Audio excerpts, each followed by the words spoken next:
Hello everyone and welcome back to another Rise of Kingdom video. I'm Legend Ronnie and today I want to talk about Trajan. I want to do the Commander Spotlight for Trajan, an updated version of the previous Commander Spotlight regarding Trajan.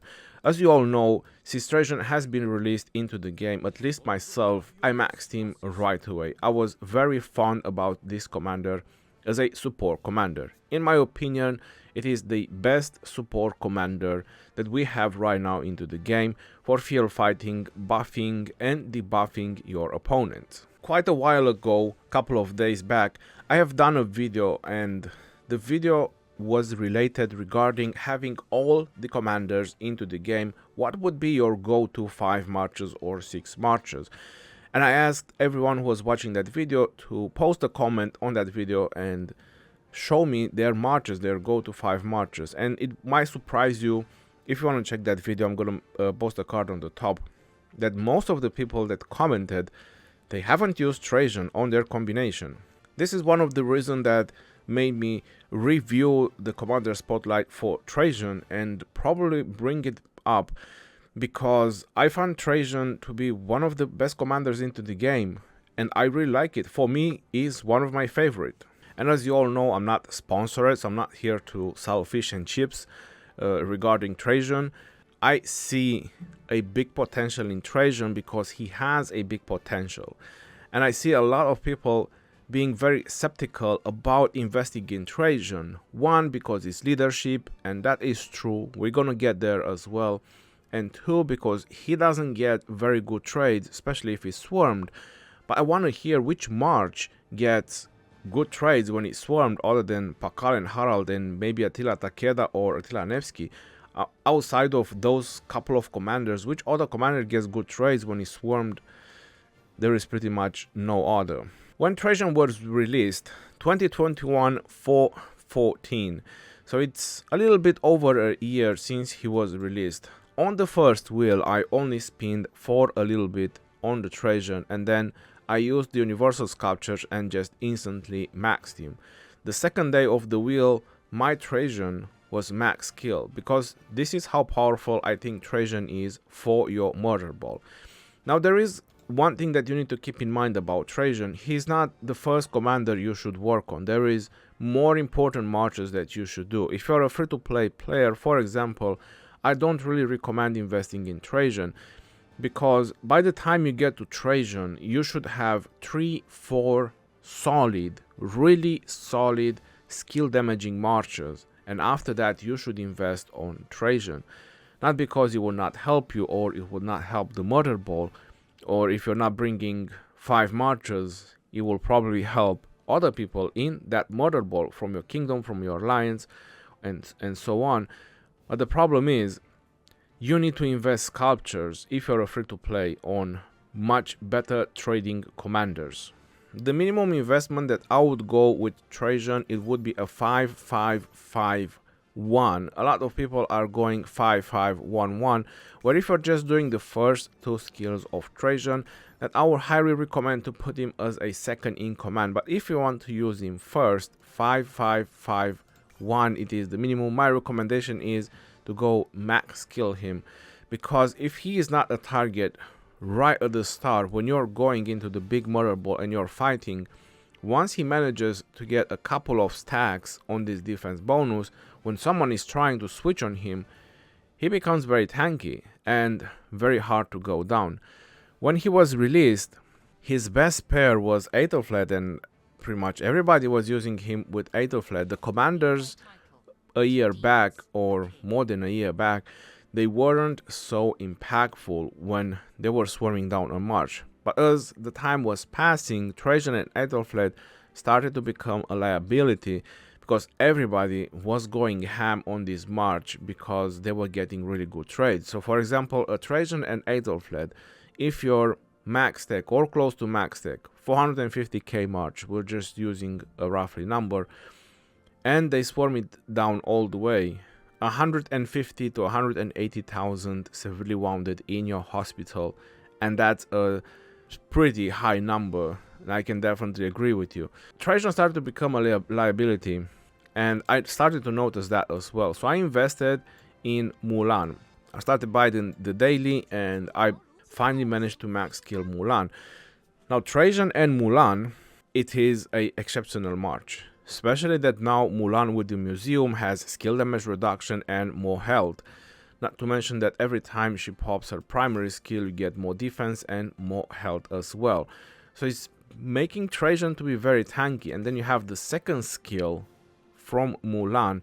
Damage taken while surrounded is reduced. So if people really want to swarm your Trajan, you take less damage. So it's a very amazing combination, Trajan and Mulan. Of course, it will not bring you the traits that you are looking for because you don't have Aethelflaed, right? So when people are swarming your Trajan, you have your Aethelflaed, which does up to 5 targets, and it's kind of a 180 degree. Everybody have seen the fan shape area of Aethelflaed, while Mulan doesn't do any damage back.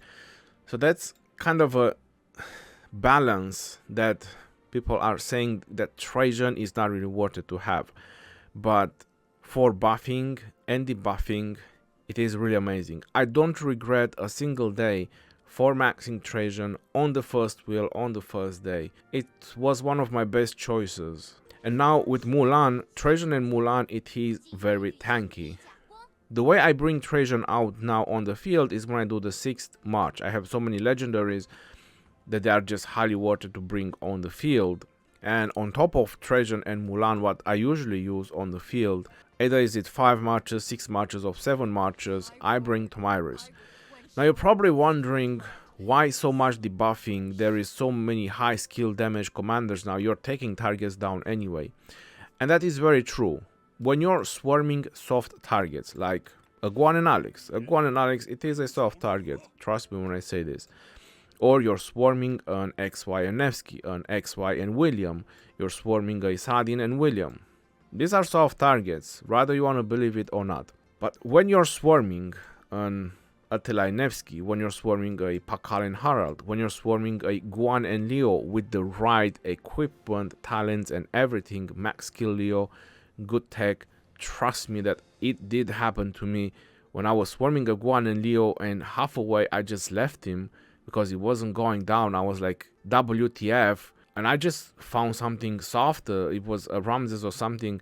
I just went on something else to swarm because that guy was not going down. I was swarming him for like 30 seconds. So there is really hard targets where commanders like Trajan help very much because it gives buffs.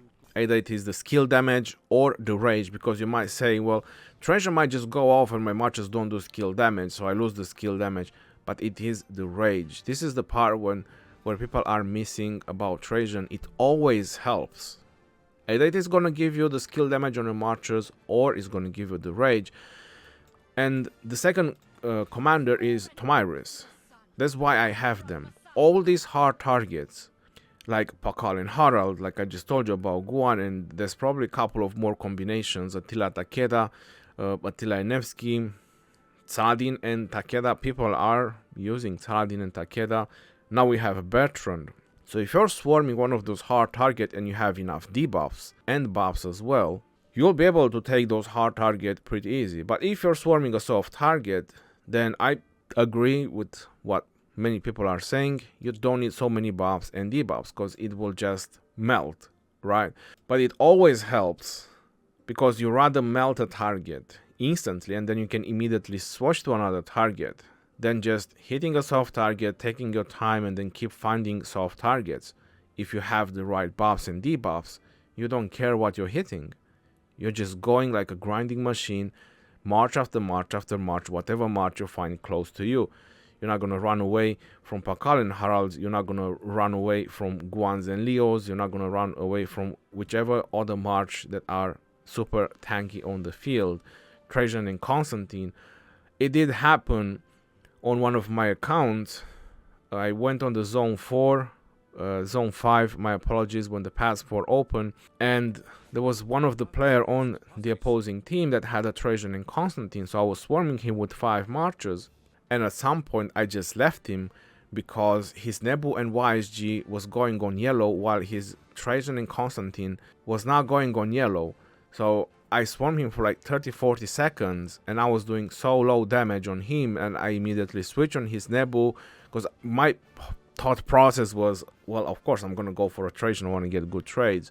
I immediately switched for his Nebun YSG, then I switched for his XY and Nevsky for softer targets because I wasn't able to kill his Trajan.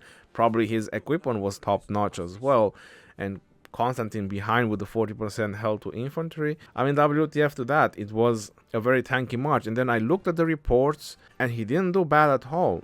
Like some of my marches done about 8,000-9,000 severely wounded to him, but he done like 4,000 to me, and I was like, how the hell that happened? Trajan doesn't do any AoE, Constantine doesn't have any AoE, but just the counterattack, because it was so tanky. It is the same thing that Pakal and Harald is doing.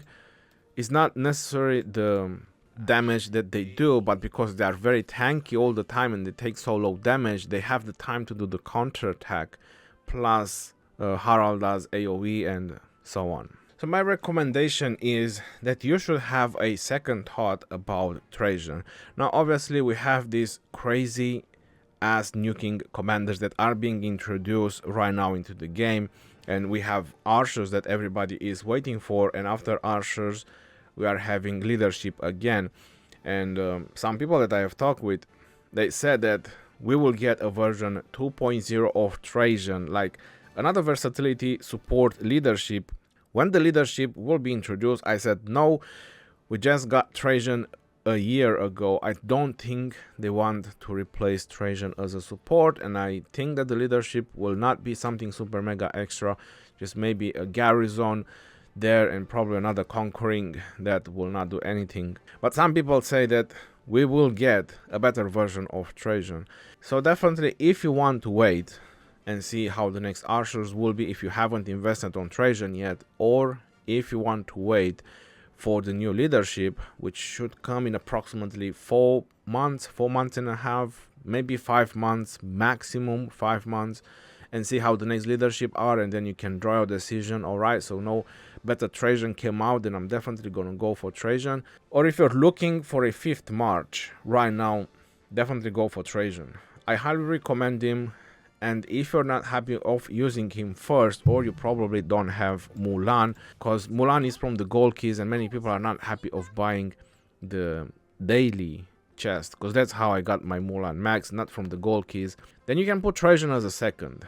And this is another reason why I wanted to do this video, to show you how useful it is that you can even put him as a second. Now before I'm gonna tell you some pairings that you can put him as a second, I just want to show you his talent trees if you want to pair him as a first. Trajan being a first, this is the talent tree that I use on him. You have all the good stuff that you need from the leadership, and of course you're going to do a little bit of mix of troops. For example, if you have only infantry gear, you're gonna do like 80%, 90% infantry, and then you're gonna put a little bit of mix from archers and cabs as well, so you can get some of these buffs and some of his skills activating. If you want to use Trajan as a first, I already mentioned a couple of the pairings. Aethelflaed, I don't really recommend Trajan and Aethelflaed anymore for KVK. To be honest, it's 100% a target and they are not defensive enough, will just fill your hospital.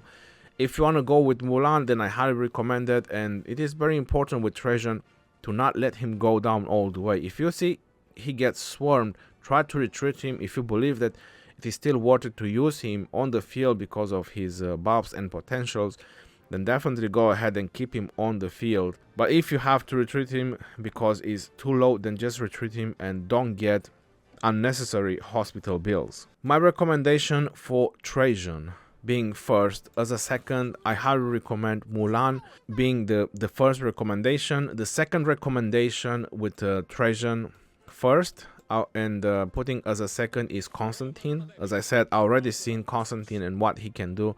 It's quite an amazing march. And the third recommendation for Trajan being first, you could put Harald as a second to Trajan. I have seen Trajan and Harald being used, so when people are trying to swarm your Trajan, you have some kind of counterattack, some AoE popping from Herald, and of course the list can go on the amount of matches that can work with Trajan. I have even used William as a second to Trajan. I don't really recommend it. William is a much better fit with only cabs, and of course the majority of the troops were cabs when I used William as a second. People put Scipio Africanus, the legendary Scipio Africanus, second to Trajan. That's also a nice combination. And then your majority of the troops will be infantry. And there is various other combination that can work with Trajan. Like I said, his versatility is very universal. But what I'm doing now with Trajan, I'm keeping him as a second in command. Now, as a second in command, I'm not doing mix of troops, so there is something that I will be missing from Trajan. It is the damage taken increased by the target by 20%, because this is the only skill that requires you to have mix of troops. While if you keep him as a second in command, you only get the troops capacity, then 10%, and you get the full flavor of his primary skill with the 30% skill damage increase and the rage for the 3 seconds. Now, I have tried a couple of setups already with Trajan as a second in command. Some of them are very common, you probably heard of them, but some of them might just shock you. And the more I'm going to explain about it, the more you'll understand. So my first go-to pair was Saladin, because for the obvious reasons. I like Saladin and William, it's an exceptional march. But it is always so fast and is going around the target and is getting swarmed down. And that was the thing that bothered me a lot about William and Saladin together. What I have noticed, when you're having 5-6 marches and you're swarming the target, regardless of how you pair your commanders, there's always a march or 2 marches that always goes on the other side.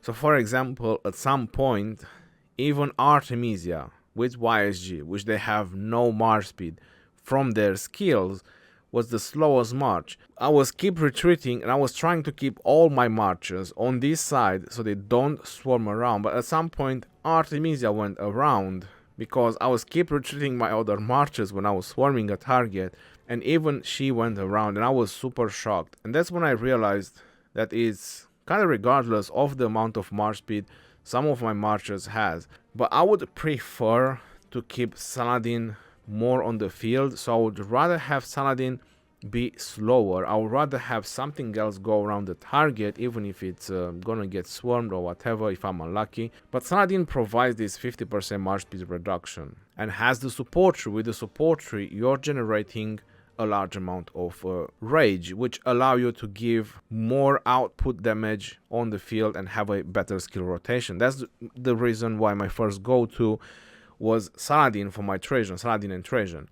And what I have noticed from using them is that Saladin is a tanking beast. Like, they are picking on my Saladin and he just doesn't go down, and at some point people leave him be, they stop swarming him and they just pick on another target. The second options that I have tried with my Trajan was Scipio first and Trajan as a second in command.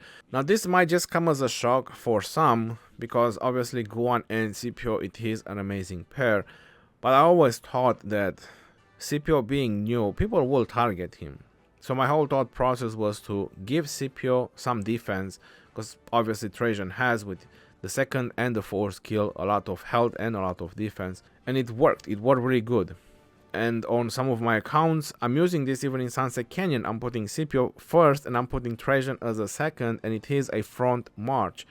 And it's really working great. But on the field, Scipio is very tanky. Scipio has the support tree as well, so obviously generates a really good rage. And then I was able to keep my Saladin as a support as well. So it was a very nice combination, having Saladin with William, or I use Saladin with Aethelflaed, and then I've done Scipio with Trajan. The third combination that I have tried Trajan as a second on the field in KVK was Nevsky being first and Trajan as a second. Now this might come as a shock to some of you, and you're probably wondering why. Why have you done that? I mean, you could put Nevsky with some cabs and have some crazy nuking damage. I am telling you that Nevsky was crazy nuking hitting on its own. He didn't need the second cav march. He didn't need it to be second to another cav march. Just on its own, it was 5-3, 5-3 on that account. And he was doing some crazy things. But the problem was with Nevsky, he was being swarmed. I was using Nevsky and William, and he was always being swarmed. And I was like, why do I have such an OP commander on the field if he's always getting damage and he's not being able to do much? I was like, I need to do something. I used my Guan Yu with a Mehmed, I've put my Scipio with an Alexander, and I went with Nevsky and Trajan. So Trajan second to Nevsky. Not the most ideal combination, but it worked. Whenever they were trying to pick on my Nevsky, they were having a really hard time to take him down. And the second thing, when Nevsky has this kill max is 20% march speed, Trajan doesn't have any march speed. So the balance on march speed on my Nevsky was pretty good. Saladin and William, that's 20% march speed as well. So the overall march speed balance was quite amazing. If you put Nevsky and William, that's 35% march speed. So again, super fast march. Now various combination can be used with Trajan as a second, since his versatility can be used with pretty much anybody, to be honest. Even if you want to put him second to archers, if you want to put him second to whoever it comes in your mind, it will definitely work. But my high recommendation about Trajan is that you might want to have second thoughts if you haven't invested on him, and invest on him, because like I said, it is definitely a beastie commander to have. And he's very useful in Sunset Canyon, he's very useful in Champions of Olympia if you care about that, he's very useful in Arc. Wherever you play with more than a march, you'll need support, and they definitely help out. I want to hear your thoughts in the comment section below about Trajan. Until next time, this is your boy Legend Ronnie signing off. Peace out, yo, and take care. See you on the next one, and stay safe out there, my friends.